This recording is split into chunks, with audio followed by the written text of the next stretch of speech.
आगाह कयो आहे त सिंध जे मुख़्तलिफ़ इलाइक़नि में भाण जो बहिरान ऐं हथरादू खोट बरक़रार आहे। नौशहर फ़िरोज़ में असिस्टेंट कमिश्नर भिरिया पारां हथ कयल भाण जो ट्रॉलर बाअसर हवाले करण जो इंकशाफ थियो आहे। भाण जूं 1200 बोरियूं हथायूं भरियल ट्रॉलर बाअसर हवाले कयो वियो आहे। अहिड़ियूं ॻाल्हियूं साम्हूं अचनि पियूं। इतलाह ते वॾे अंग में आबादगार पहुची विया। एसी ट्रॉलर छॾे फ़रार थी वियो आहे।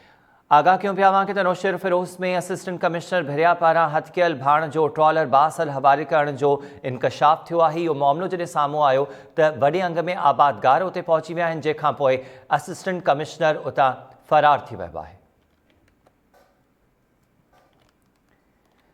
भाण जी 1200 बोरियुनि सां भरियल ट्रॉलर हथ कयो वियो हो, जेको बाद में मामिलो साम्हूं आयो त असिस्टेंट कमिश्नर तरफ़ां इहो भाण बाअसर हवाले कयो पियो वञे। अहिड़े इतलाह ते वॾे अंग में आबादगार उते पहुची विया, जंहिंखां पोइ एसी ट्रॉलर छॾे फ़रार थी वियो आहे।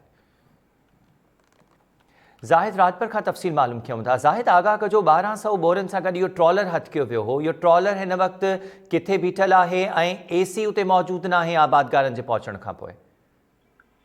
जी, नौशहर फ़िरोज़ भरिसां भिरिया जो शहर आहे, जिते एसी भिरिया पारां भाण जो ट्रॉलर हथ करे बाअसरनि जे हवाले कयो वियो आहे। ट्रॉलर में यूरिया भाण जूं 1200 बोरियूं हुयूं, जॾहिं त इतलाह ते वॾे तइदाद में आबादगार पिणु पहुची विया, पर आबादगारनि खे भाण ॾियण बजाए एसी ओचितो फ़ोन बंदि करे ट्रॉलर छॾे फ़रार थी वियो ऐं पुलिस जे निगरानी में उहो ट्रॉलर शाख काटन फैक्ट्रीअ में लहिरायो वियो आहे। भाण सां भरियल ट्रॉलर हुकूमती धुर जे एमपी जो ॿुधायो पियो वञे। ज़रियनि जो इहो चवणु आहे जॾहिं त एसी उन सिलसिले में एसी सां राब्तो कयो पियो त एसी मौक़ूफ़ ॾियण सां इनकार करे छॾियो ऐं पंहिंजो नंबर हुन बंदि करे छॾियो आहे। ज़ाहिद, असिस्टेंट कमिश्नर भिरिया ते तव्हां हलियो वियो न, पंहिंजो फ़ोन बि बंदि करे छॾियो, पर इन खां पहिरियां बि जेका सूरत हाल साम्हूं आई आहे त भाण जा जेके ट्रॉलर आहिनि उन्हनि ते लुटमार थी वञे, त हिते पुलिस पहुती आहे त अहिड़ी का सूरत हाल पैदा न थिए।